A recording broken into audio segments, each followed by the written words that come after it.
வணக்கம். ஓஷோ உலகம். ஓஷோ வந்து 2 ஞானிகளை பற்றி தன்னுடைய நூலில் சொல்கிறார். அந்த ஞானிகளுடைய பெயர்கள் என்னென்னா, ஒருத்தர் பேர் கபீர், இன்னொரு ஞானி பேர் ஃபரீத். இந்த 2 ஞானிகள் வந்து மிகப்பெரிய ஞானிகள் தான். உண்மையாகவே நிறைய விஷயங்கள் தெரிந்தவர்கள், நிறைய விஷயங்களை கற்றவர்கள், நிறைய அனுபவங்களை பெற்றவர்கள், நிறைய சீடர்களை தங்களிடம் வைத்திருப்பவர்கள், நிறைய உயர்ந்த அறக்கருத்துக்களை கூறி மக்களை நல்ல பாதையில் செலுத்தியவர்கள், உலக மக்களுக்கு பயனுள்ள வகையில் வாழ்க்கையில் செயலாற்றியவர்கள்.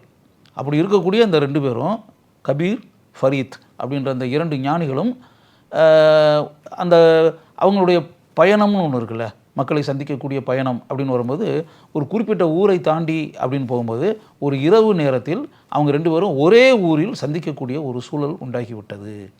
இவங்க 2 பேருமே ஒருத்தர் வந்து தெரியும். அது கபீர் எப்படிப்பட்ட உயர்ந்த மனிதர் அப்படின்றது ஃபரீத்துக்கு தெரியும். ஃபரீத் எப்படிப்பட்ட உயர்ந்த ஞானின்றது கபீருக்கு தெரியும். 2 பேருமே சீடர்கள் புடைசூழ வந்திருக்கிறாங்க. ஒரு கட்டிடத்தில், ஒரு சத்திரத்தில் அவங்க 2 பேரும் தங்கக்கூடிய சூழல். 2 பேரும் தங்குறாங்க. 2 பேரும் ஒருவரை ஒருவர் சந்திக்கிறார்கள், கட்டி தழுவுகிறார்கள், தங்களுடைய நட்பை பரிமாறிக்கொள்கிறார்கள், சந்தோஷப்படுகிறார்கள், புன்னகைக்கிறார்கள், புன்சிரிப்பை தங்களுடைய உதடுகளில் தவள விடுகிறார்கள். சீடர்களுக்கு அதை பார்த்த உடனே குஷி, சந்தோஷம். என்னென்னா, 2 மிகப்பெரிய ஞானிகள் சந்திச்சிட்டாங்களே, எவ்வளோ பெரிய விஷயம். கபீர் எவ்வளோ பெரிய ஆள், ஃபரீத் எவ்வளோ பெரிய ஆள். 2 பேருமே, அதாவது கபீருடைய சீடர்கள் கபீர் எவ்வளோ பெரிய ஆளுன்றது அவங்களுக்கு தெரியும். அதேமாதிரி ஃபரீத்தினுடைய சீடர்களுக்கு ஃபரீத் எவ்வளோ பெரிய ஆளுன்றது தெரியும். கபீருடைய சீடர்களுக்கு ஃபரீத் எவ்வளோ பெரிய ஆளுன்னு தெரியும். ஃபரீத்தினுடைய சீடர்களுக்கு கபீர் எவ்வளோ பெரிய ஆளுன்றது தெரியும். 2 பேருமே மிகப்பெரிய ஞானிகள் தான் அப்படின்றத இந்த 2 ஞானிகளுடைய சீடர்களும் 100% ஏற்றுக்கொண்ட ஒரு விஷயம் அது. அப்படி இருக்கக்கூடிய ஒரு நிலையில் அப்படிப்பட்ட 2 உன்னதமான ஞானிகள் ஒரு இடத்தில் சந்திக்கிறார்கள், பேசுகிறார்கள், உரையாடுகிறார்கள், தங்களுடைய கருத்துக்களை பரிமாறிக்கொள்கிறார்கள். ஒருவரிடம் இருந்து ஒருவர் அறக்கருத்துக்களை பரிமாற்றம் செய்து கொள்கிறார்கள் அப்படின்றது எவ்வளோ பெரிய விஷயம். அதனால் சீடர்களுக்கு அளவற்ற மகிழ்ச்சி.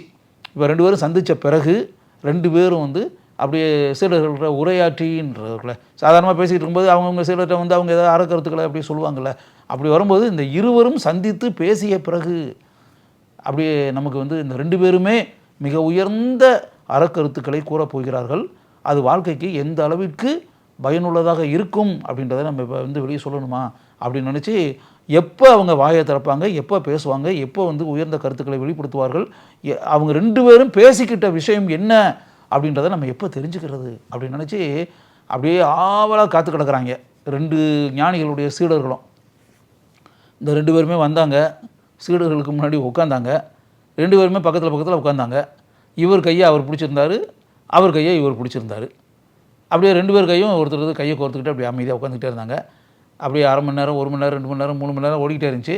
2 பேருமே எதுவுமே பேசவே இல்லை. 2 பேருமே அமைதியாகவே உட்காந்துக்கிட்டு இருந்தாங்க. 2 பேரும் உதட்டில் வந்து ஒரு புன்சிரிப்பு, புன்னகை, பிரகாசமான முகம் 2 பேருக்கும். வாயை திறந்து 2 பேருமே ஒன்றுமே பேசிக்கல.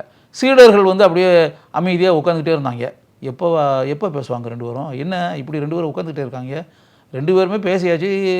2 பேரும் ஏதோ பல கருத்துக்களை எல்லாம் பேசி ஒருத்தர் உரையாடி இப்படிலாம் நடந்திருக்கும்ல. அப்போ ஏதாவது சீடர்களுக்கு வந்து ஏதாவது சொல்லணும்ல. இவரும் வாய் திறக்க மாட்டேங்கிறாரு, அவரும் வாய் திறக்க மாட்டேங்கிறாரு. 2 பேருமே அமைதியாக உட்காந்துக்கிட்டு வெறும் புன்சரிப்பை மட்டும் தவளை விட்டுக்கிட்டு உட்காந்துக்கிட்டு இருக்காங்க. 2 பேருமே கையை வந்து 2 பேரும் கோர்த்துருக்காங்களே தவிர வாய் திறக்கலையே. வாயிலேருந்து ஒரு வார்த்தை கூட வரல. நேரம் தான் ஓடிக்கிட்டே இருக்குது. என்னையா இது, நம்ம ஏதோ ஒரு பெரிய அளவில் உயர்ந்த அறக்கருத்துக்கள்லாம் 2 பேர் வாயிலேருந்து வரப்போகுது அப்படின்னு நினச்சோம்னா ஒன்றுமே வரல. 2 பேருமே சைலண்ட் மோடில் இருக்காங்க. என்ன காரணம் அப்படின்றது ஒன்றுமே புரியலை. இப்படி என்ன விஷயம்னா, 2 நாள் இந்த 2 days 2 பேரும் தங்கியிருக்காங்க. 2 நாட்கள் கழித்து இவர்கள் வந்து ஒருத்தர் இன்னொருத்தர் விடைபெற்று 2 பேருமே கிளம்புறாங்க. வேறு இடங்களை நோக்கி, வேறு திசைகளை நோக்கி. 2 பேரும் பயணத்தூரம் வந்து இவர் ஒரு பக்கம் லெஃப்ட்னா அவர் ரைட்டில் போக வேண்டிய ஆள். இப்படி போய்கிட்டு இருக்கக்கூடிய கிளம்பக்கூடிய தருணம். அப்படி வந்து கிளம்பக்கூடிய தருணத்துலையும் ஏதாவது நடக்காதா, ஏதாவது நம்ம ஆச்சரியப்படக்கூடிய அளவிற்கு ஏதாவது சம்பவம் நடக்காதா, 2 பேரும் வாயை திறந்து பேசி மிக உயர்ந்த கருத்துக்களை நம்மகிட்ட சொல்லிட மாட்டாங்களா அப்படின்ற எதிர்பார்ப்போடு 2 பேருடைய சீடர்களும், கபீருடைய சீடர்களும் ஃபரீத்தினுடைய சீடர்களும் அப்படியே முகத்தையே பார்த்து மூஞ்சியை பார்த்துக்கிட்டு 2 பேரும் 2 கூட்டத்தை இருக்கக்கூடிய சீடர்கள் உட்காந்துருக்காங்க. இவங்க 2 பேரும் ஒன்றுமே பேசவே இல்லை. கையை கோர்த்துக்கிட்டே 2 பேரும் வந்து பிரியா விடைபெற்று 2 பேரும் அங்கேருந்து கிளம்பி அவரவர்கள் திசையை நோக்கி கிளம்பி போனாங்க. அந்த பேசக்கூடிய நிலை, சொற்பொழிவு ஆற்றக்கூடிய நிலை, அறக்கருத்துக்களை கூறக்கூடிய ஒரு நிலை அப்படின்றது உண்டாகவே இல்லை. ஃபரீத்தும் வாயை திறக்கவில்லை, கபீரும் வாயை திறக்கவில்லை. இப்போ வந்து ஏமாற்றமாக இருக்குமா இல்லையா சீடர்களுக்கு? சீடர்கள் வந்து அப்படியே ஒரு குழப்ப நிலைக்கு ஆளாயிட்டாங்க. என்னையா இது 2 நாட்கள் தங்கியிருந்து கூட கிட்டத்தட்ட நமக்கு கிடைக்கக்கூடிய அளவிற்கு எந்த விஷயத்தையும் இவங்க 2 பேருமே சொல்லவே இல்லையே, என்ன தான் பேசுனாங்க 2 பேரும் அப்படின்ற மாதிரி நினச்சாங்க. இப்போ தனித்தனியாக பயணம் தான் தனித்தனியாக ட்ராவல் ஆகிடுச்சுல. இப்போ தங்களுடைய குருநாதர்கிட்ட எது வேணும்னு கேட்கலாம்ல. அப்போ கபீருடைய சீடர்கள்லாம் கேட்டாங்க, குருநாதரே நீங்கள் அவர் கூட ஃபரீத் கூட வந்து 2 நாட்கள் தங்கியிருந்தீங்கள்ல, நீங்கள் எவ்வளோ விஷயங்கள்லாம் பேசியிருப்பீங்கள்ல, இருந்து கூட எங்களுக்கு தெரிகிற மாதிரி நீங்கள் எதுவுமே வாயை திறந்து எதுவுமே சொல்லலையேன்னு. சொல்கிறதுக்கு என்ன இருக்குது? சொல்லணும்னு அவசியம் இல்லையே, அதில் என்ன பேசுகிறதுன்னு என்ன இருக்குது? நான் வந்து என் மனசில் என்னென்ன இருக்குது, என் உள்ளத்தில் என்னென்ன இருக்குன்றது அவருக்கு தெரியும். அவர் மனசில் என்னென்ன இருக்குது, அவர் உள்ளத்தில் என்னென்ன இருக்குன்றது எனக்கு தெரியும்.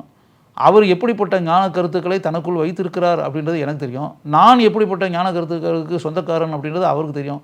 நாங்கள் 2 பேருமே வாயை விட்டே பேசவே இல்லையே, பேச வேண்டிய அவசியமே இல்லையே.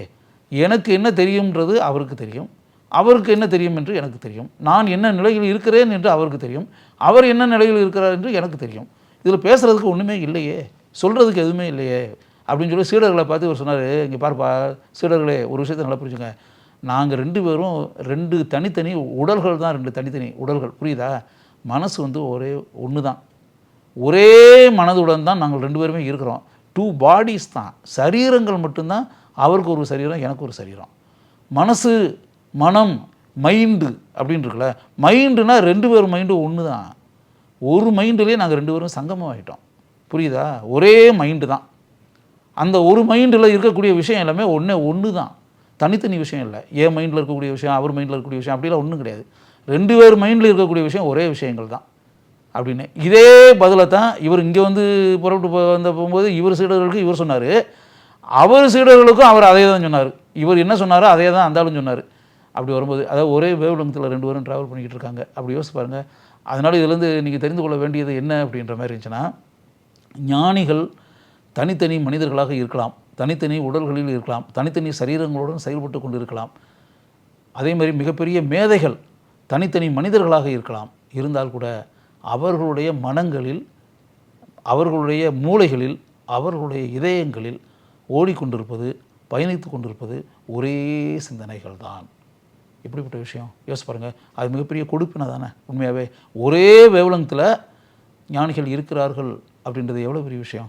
அவங்க வந்து வாய் திறந்து பேசாமலே எதையும் சொல்லக்கூடிய அளவுக்கு ஒன்றும் இல்லைன்ட்டாங்க. தனித்தனி உடல்கள் தானே தவிர சிந்தனை, எண்ணங்கள், ஞான கருத்துக்கள் எல்லாமே ஒன்று தான் அப்படின்னு சொல்லிட்டு மிக உயர்ந்த விஷயம் இல்லையா அது?